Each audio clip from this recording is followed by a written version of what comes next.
Are you ready? Are you ready, sir? Okay, sorry. Ladies and gentlemen, you're welcome to the first episode of Unplugged with myself, Amy Akura. We have a very interesting topic that we're going to be talking about today.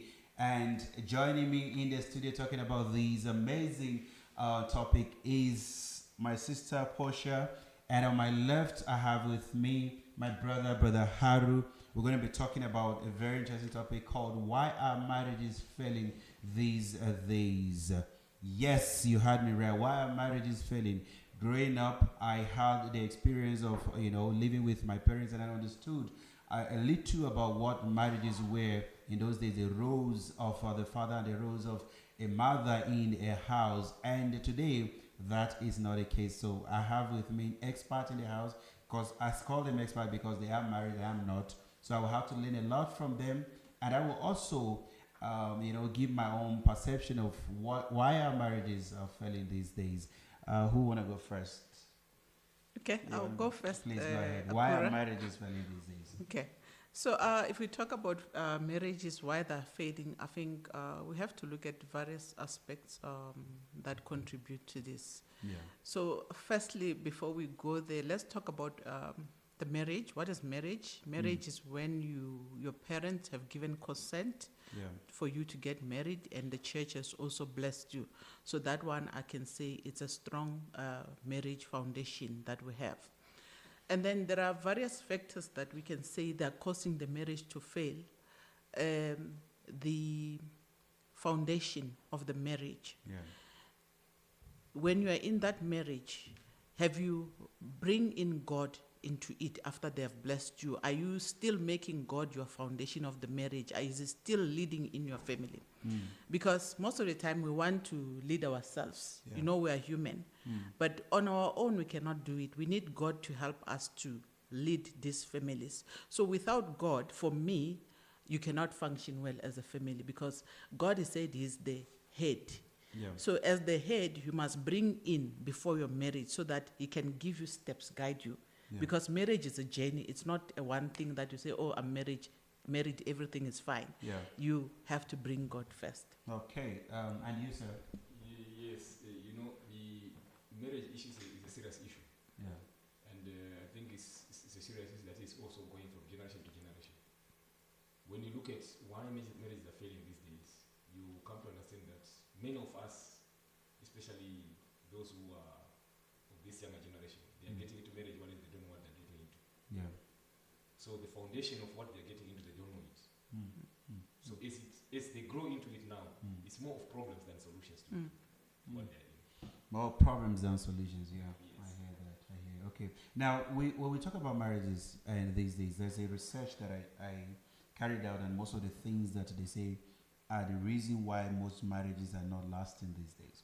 We're going to talk about this, but before we go there, is there anything like Christian marriage?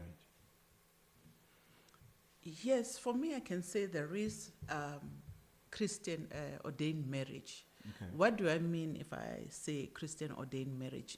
When you are a Christian, there are steps or processes Yeah. that you have to follow before you can be joined together. Okay. So, for example, like you are a young man, you are not yet married. Yeah. So, if you want to get married, you have to pray about it intensively, that Yeah. God must guide you to meet the right person so that you don't suffer at the end. So once you have prayed, maybe God has shown you or has shown a pastor that, oh, this is the sister that you are going to marry. Yeah. You will have to go to your pastor and say, Pastor, God has shown me that I can marry sister so and so. Yeah.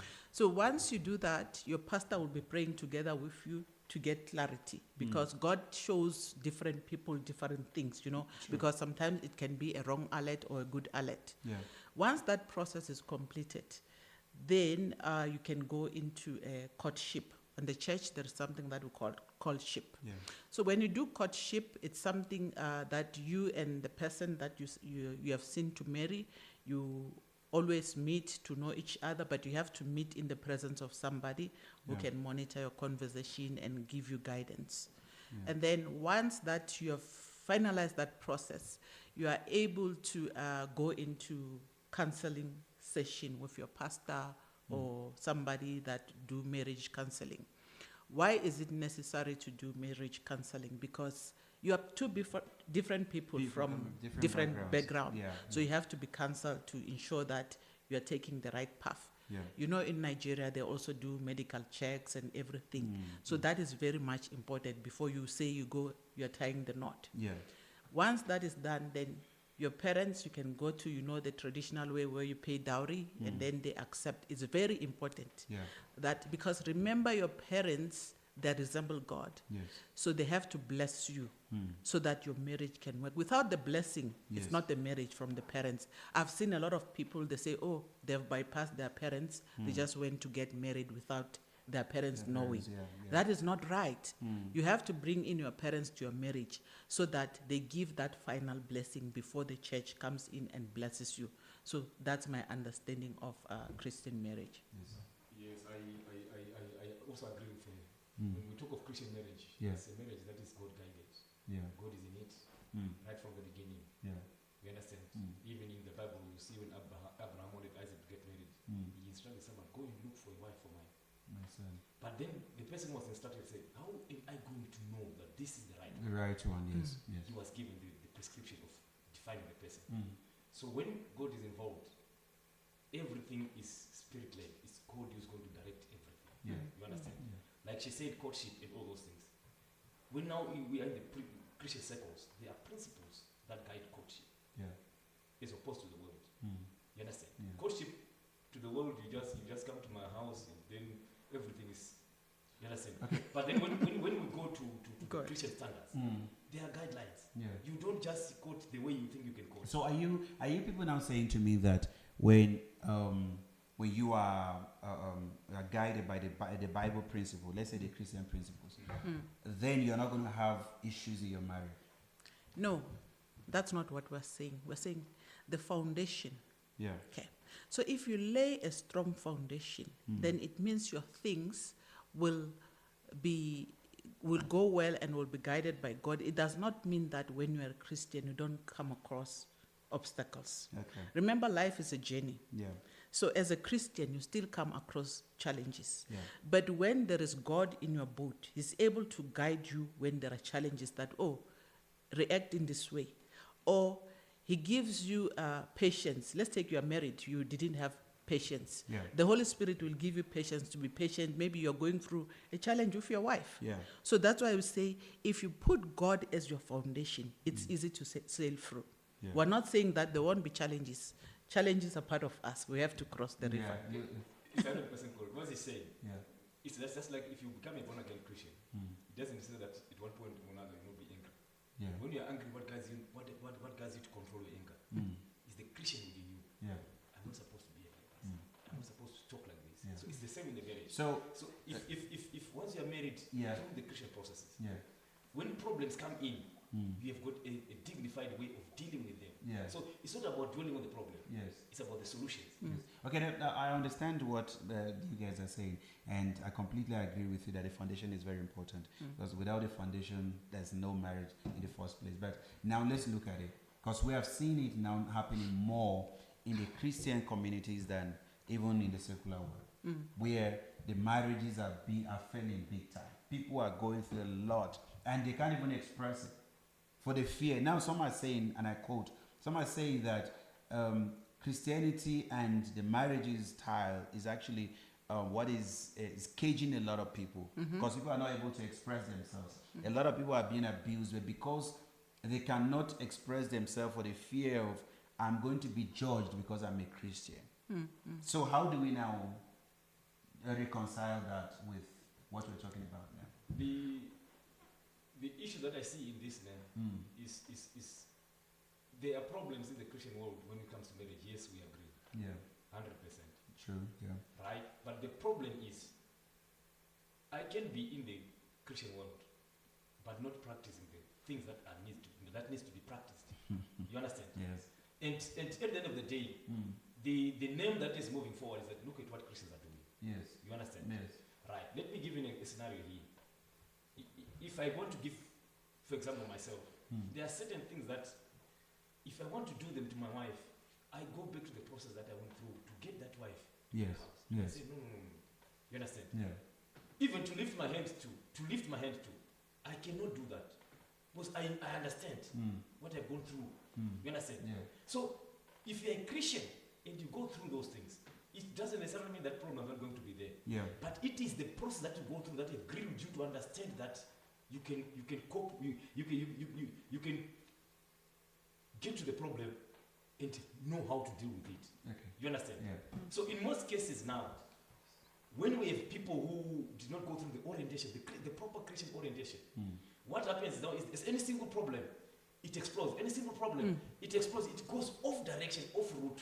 Okay, I hear what you're saying, and that is profound. Now let's look at there's a research that was carried out, right? Okay. And then they're giving us the reasons to why marriages don't last these days. And number one on that list is lack of commitment. Number two is constant arguing or conflict. Number three is infidelity. Number four, it's marrying too young. Number five is unrealistic expectations about partner or marriage. Number six is inequality between partners. Number seven is inadequate preparation for marriage. Number eight is a domestic violence. Number nine is financial problems. Number 10 is conflict about domestic work. Number 11 is lack of family support. And number 12 is the religious differences. So I want us to just pick few and talk about here. And number one that we're going to be talking about, that I want us to talk about, is the issue of constant arguing or conflict in a marriage. Okay. I'm glad you went through some research and you found some things, and those things are really true. Yes. We see it on a daily basis. So constant challenges or arguing. Yes. Communication. So when you're married, there must be communication, clear communications. What is clear communication? Open lines. Yeah. The wife or the husband must not be scared to express yourself Yes. to your wife. To your wife, yes. That, oh, this is happening. For example, if you are not feeling well, maybe your husband is, you're supposed to go into the bed and meet together. Yeah. And then you have to tell your husband, oh, today I'm not feeling well. It's not a sin. Yeah. But sometimes because you're scared of, oh, what will my husband say? And when you say it, maybe you did not say it in a proper way, then conflicts start. But as a husband and wife, you have to know each other that, oh, this is my wife. Today she's not feeling well. This is how I'm supposed to treat her. So if that communication can be open, it can eliminate a lot of conflict. Yeah. Because if we don't communicate, maybe every day we write a note for each other, we put on the table, is that communication? No, it's not. It's What not- will it do? No, yeah. What will happen if Yeah. every day I just write a note and put it on the table, I go to work, what will happen? There's no connection and there's no peace. And then we'll end up separating and sleep in different rooms because Yeah. we have cut the line of communication. I don't know how you feel, you don't know how I feel. Yeah.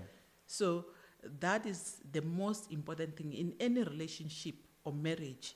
Communication for me is the key. I don't know about you, Brother Haru. I don't know what. My understanding is the moment we have argument, there's a problem. The moment we begin to say we're having constant argument, Yeah. or even argument itself, there's a problem. True. Why should we argue? I believe we must discuss. Yeah. Like what she said now, that you must understand your partner, you must understand your wife, you must understand your husband. Yeah. You understand? Yeah. Then to come to a point where we are arguing, there's a problem. Yeah. Because I need to prove a point, you want to prove a point. Yeah. Why do I need to prove a point to you, or why you want to prove a point to me? We discuss, we want to build this structure. Yeah. Okay, how do we put it? You understand? There is a role that you play, you as a wife, there's a role that I play as my wife in contributing meaningfully to our communication pattern. Thank you for mentioning that. Now let's look at the number 10 on that list, which speaks about the roles of husband and wife in the house. What are the roles of? Let me start with you. What are the roles of a husband in the house, and what are the roles of a woman in the house? The roles of a husband in a family, in a marriage. The first role is to love. To love. Yes. Okay. Right? The moment you love, it unpacks a lot of things. Yeah. You make provisions for the family, you support your family, you protect your family, you make sure everything is available for them. Yeah. Yes. And what is the role of a woman in the house? Me as a woman in the house. Our understanding of that. What is the role of a woman in the house? Okay. So, based on the Bible, I'll go to the Bible, I'll quote the Bible. The Yeah. role of the woman in the house is Yeah. to submit and obey your husband and take care of your family. So, as a woman, I'm the neck. Yeah, My husband is the head. yeah. So, the head gives me direction that this is the way we're supposed to go.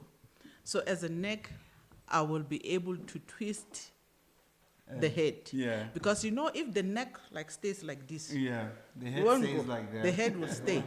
So I'm sort of a driver in a way, but I'm obeying and submitting to what my husband is saying. Yeah. What do I mean when I say submit? We're not saying you must be, I'm looking for a word, you must be pressed down when we say submit. You But understand? is that not the whole essence of being submissive as a wife? No. Making sure that your husband detects anything in the house, whatever it is that has to do with you, is the husband. No. So, So what do you then mean by submit? submitting. In this sense, man, Yeah. it's not you are subjected to no. When you submit, it's Yeah. just like your relationship with your boss. Mm. You understand? You listen, They must, you follow, but you've got your own thinking. You've got your own. You understand? know the example you give just now is going No, to kill no, you. not directly like And that. But what I'm saying in a family, You change it now, okay? in a family, Yeah. when my wife submits to me, Yeah. it doesn't say that she doesn't have any brains. Like I'm just telling you, Okay. do this, she do. Yes, you understand? Yeah. But when she's submitting, is that when I speak, Yeah. you obey. she obeys. So I'm glad If you she's- mentioned if the she's- Bible. I want to read something from the Okay. Bible, right? Let's go to the book of Genesis 3:16, and this is what it says. In the book of Genesis 6, just a second, I'll be there just now. Genesis 6, Genesis 6, 18, 6, 3 rather. Okay. Yeah, Genesis 3:16 says, and I quote, "To the woman he said, I will make your pains in childbearing very severe. With painful labor you will give birth to children." And now this is the part that I want you all to listen to. "Your desire will be for your husband, and he will rule over you." Now this is the issue that we're having today, right? Okay. Where you hear a lot of times go, especially with the influx of various platforms, social media platforms, where people now say, "God forbid, there's no man who is going to rule over me. I'm not going to submit to any man," right? But it is stated clearly in the Bible that as a woman, your responsibility in the house is to submit and follow the rules of your husband. He will rule over you. Okay. So why are we now saying, no, you don't have to submit? Doesn't mean that you should be calm or you should not be. I mean, explain that to me. I want to understand that. Okay. What is your question? No, the question is that the Bible says, right? Your husband, your desire now will be that of your husband. He will rule over you. Mm-hmm. Get that word? He will rule Okay. over you. How do you rule over your subject? Okay. So the Bible says the husband will rule over the woman, which is correct, and I agree. Yeah. Me, I'm of the Bible a lot. I'm Okay. a Christian. Yes. So as a husband, when you rule your subjects, if you are a Christian, you don't have to rule them with hardship. That's true. That I You agree. rule them in a right way, in a godly way. Remember? Yeah. So if you look at Galatians 5 verse 22, what does it say? You must have love, peace, kindness, and self-control and all those Yeah. things. So as a husband, you must have those things in order to rule your wife, in order to rule your family. When you rule your family, it means you are giving them direction. Yeah. As a ruler, you give direction, you don't suppress. You understand? Yes. So the children of Israel, they were suppressed in Egypt. There was no real rulership. You understand? If you Yeah. compare that. Yeah. So same in a family. You're supposed to rule, give guidance. The Bible If you are a says when the leader, righteous rule, the people rejoice. yes. So yeah, you are I correct. agree with you. I agree with So you. that's what is supposed to happen. And a woman must not feel less inside the family. Yeah. You must feel that you have value. You understand? Yeah. Even if you are the head of the family, is the rulership, but you still have value in the family because I said you are a neck. Yeah. A neck drives. Let me show this to you now because I agree with what you say, even though there are some things that I'm still going to come back to. Okay. And now we have the issue of, this is my money in a marriage, right? The wife decides this is how much I'm earning, and this belong to me, does not belong to the family or the husband. As a husband, it is your responsibility to make sure that you take care of your family, which is, correct according to the Bible. But now, the woman now takes away from what she is supposed to also be contributing to the family by saying, I am a career woman, I'm making this amount of money, right? Then the money I'm making is for me, but the money you are making is for the family. And a lot of people are agreeing with that. So tell me, how do you deal with something like that as a married man?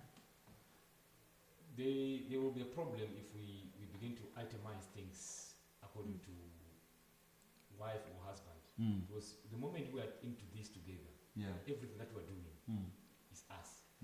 Not me, not her. Yeah. You understand?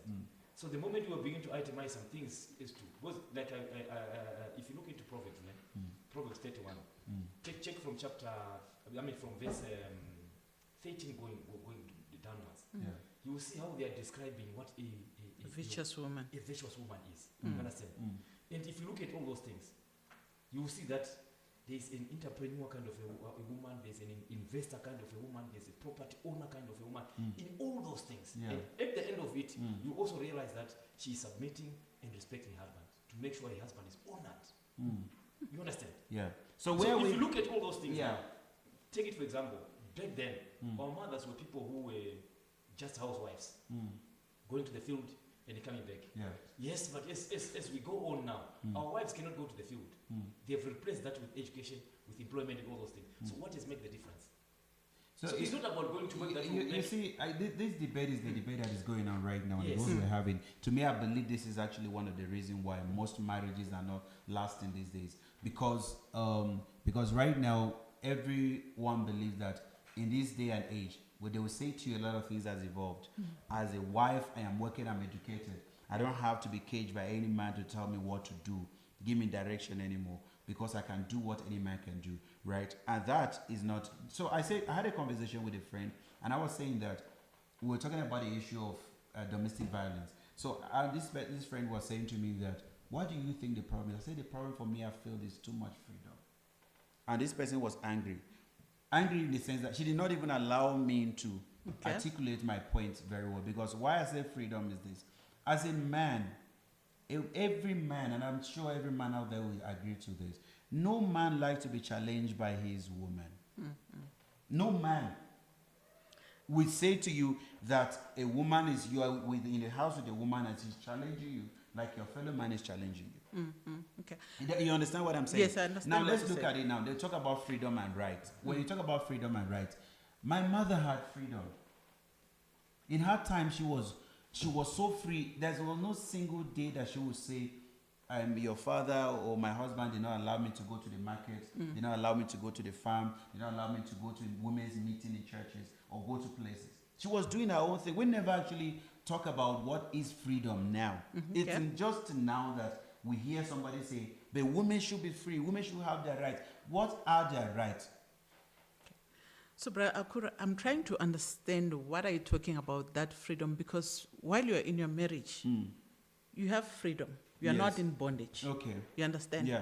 So the challenge for me that you are saying is because of the, the way women behave, that now they are working, they don't want to be confined. It's actually they articulating that. They're saying that they want freedom. They are saying that they want their freedom. They want to be able to do what men can do. They are dragging in a workplace. We must be paid equally. A lot of things are happening right now. There are campaigns actually for it, which they are saying that as women, we want our freedom. We want to be free. We want to be able to do. We want to be equal to men. So my point now is, what is that freedom? Look at this, my friend. There are some things that are being advocated now that are stemming from a traditional ethos and norms. Take it for example. When a young girl of 13 or 12 is taken to be given an old man, as part of tradition processes. So some of those things, I believe when they say we need our rights and all those things, yes, but there are certain rights You understand? Or what we call freedom. I don't understand it. Yes, I also don't Right? understand. Let me explain myself why I say I don't understand. Yeah. Because take it for example, in a marriage, we have got the freedom. You understand? But our freedom, you understand, Yeah. is defined in a certain process. Why do I say so? There are certain things I have to forego to stay with her. Yeah. My freedom that I want to come home every day by 5 by 3 a.m. 12 I midnight. have to forego. I'm telling you. Yes, but it's not my- because of it's your my wife. freedom. I like that. Yeah. But I have to forego it because I'm getting into a certain institution Yes. that has got its own dictates. So I have to forego some of those things to accommodate her, and she has to forego certain things to accommodate me. Then we form our union and we go. So the moment she said, "I need my freedom to that would infringe me now," there's injustice in there. Because if I say, "Please give me my freedom to come home by 3 a.m.," there's a problem already. Yeah. So for me, in marriage, there's not supposed to be debate about what you call sort Freedom. of equality, Yes. freedom. Because Yeah. for me, it's like I want to be equal to you. If you come home at 5 o'clock, I must also come at 5 o'clock. You understand? So in a marriage, once you are there, you have to conform to the rules of your husband. You're not supposed to compete because the man Thank you. has got different role. Yeah. As a woman, you have a different role. Yeah. So you have to play according to those rules. All right, no, that it's heating up, right? But we're going to take a short break, and when we come back, then we'll continue with the topic, why our marriage is failing these days, with myself, Emi Akura, and the beautiful guests that we have in the studio. Stay tuned. You don't stay tuned. Welcome back. We're still here talking about why our marriage is failing these days with my beautiful guests here. They've been giving us their rich opinion about why they think that people are finding it difficult to stay in marriage, and a lot of things that are coming up is that some of these things lack foundation. There is no biblical foundation that is guiding most of these marriages. Because when you have those principles that are guiding the marriages, then it will help you, sustain your marriage. Now, there's something that I want to ask you people before we have short time. But there's something I want to ask you people. We've seen in recent times where most, and I'm talking about women more because it's where what I'm saying, right? Okay. It's not like I'm picking on women as a man, but I'm talking more about women.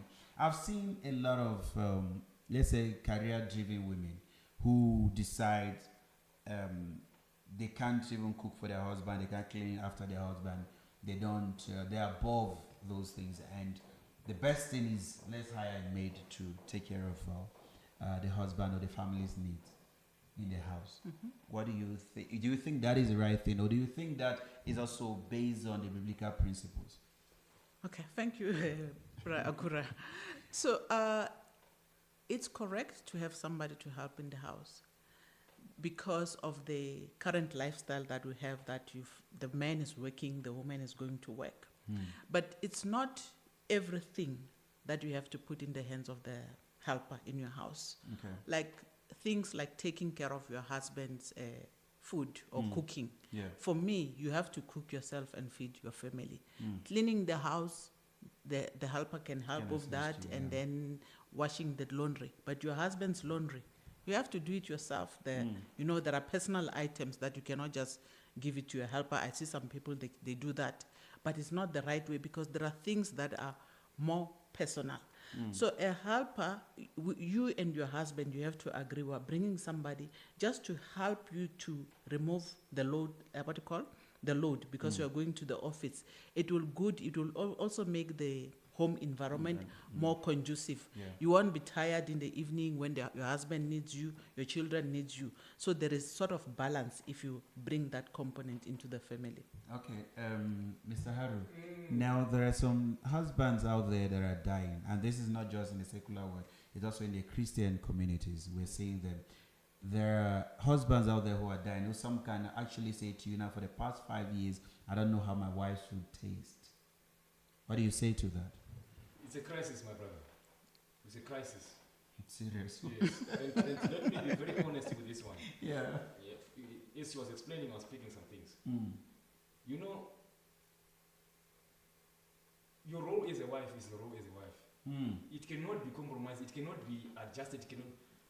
A wife is not someone who is there to do donkey work. You understand? Yeah.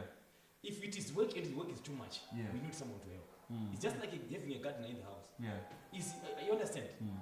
I have to play my role as a father. I have to play my role as a husband. Mm. No matter there is a gardener, no matter there are how many people to help. Mm. You understand? Yes, yes. You understand my point? Yeah.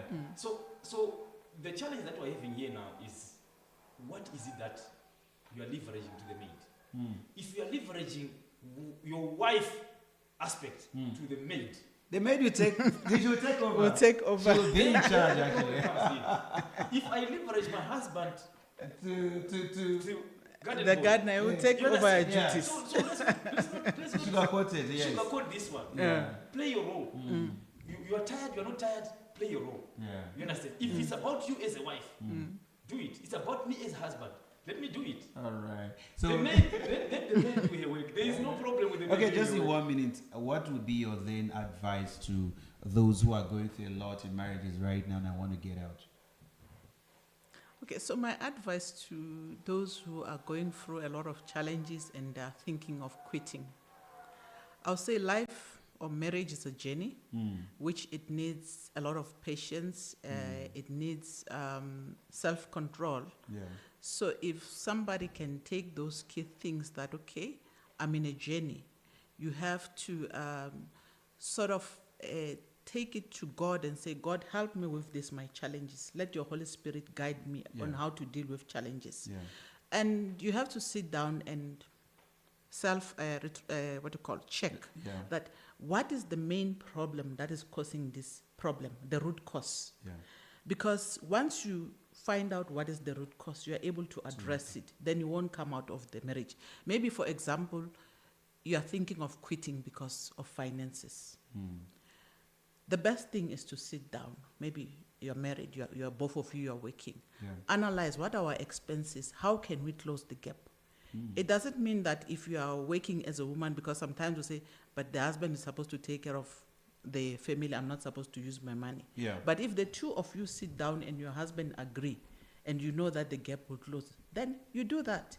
Then you will have addressed the problem. You won't go out, because if you go out, you think you'll get Jack will still have another problem. All right. Thank you so much. And you? I think my advice that I give to some people who think of quitting their marriages Yes. is to look into the problem Yeah. and see whether they're not part of the problem. You understand? Mm. Because like the example she gave, there's a financial crisis in the house. Mm. Whose problem is it? You do not come for money. You come for marriage. Financial problems are problems. You go through it. You We understand? stay together. We stay together. And we fight. But now, if it becomes the center stage of defining our marriage, then There's no marriage at all. there's no marriage at all. All right. You understand? So let's look into the problem itself and say, what is my contribution to this? All right. If it's about money, which means I'm also a problem. All right. Thank you so much. Thank you so much for coming on the show. Thank you. I'm looking forward to seeing you guys again. All right. And to the beautiful people out there, we've come to the end of the first episode of Unplugged. With myself, Amy Akura, we had a very interesting conversation in the studio today about why are marriages failing. And you heard from the expert themselves, these are married people. I'm single, so I'm money lending, right? So if I said anything that you're not comfortable with, just know that this guy is single and I still trying to find his way, you know. So my opinion should not really matter when it comes to the issue of marriage. But you have that as a woman, you are free. You are free. Stop saying that you need some people to be able to tell you how freedom is. You are free in your husband's house. Have that understanding with your husband, your partner, whoever it is that you are with. The most important thing is communication. If you communicate and be able to define your roles in the house as a husband and a wife, believe in me, you will not have issues in your marriage. All right. Until I come your way again on the next episode of Unplugged, stay blessed.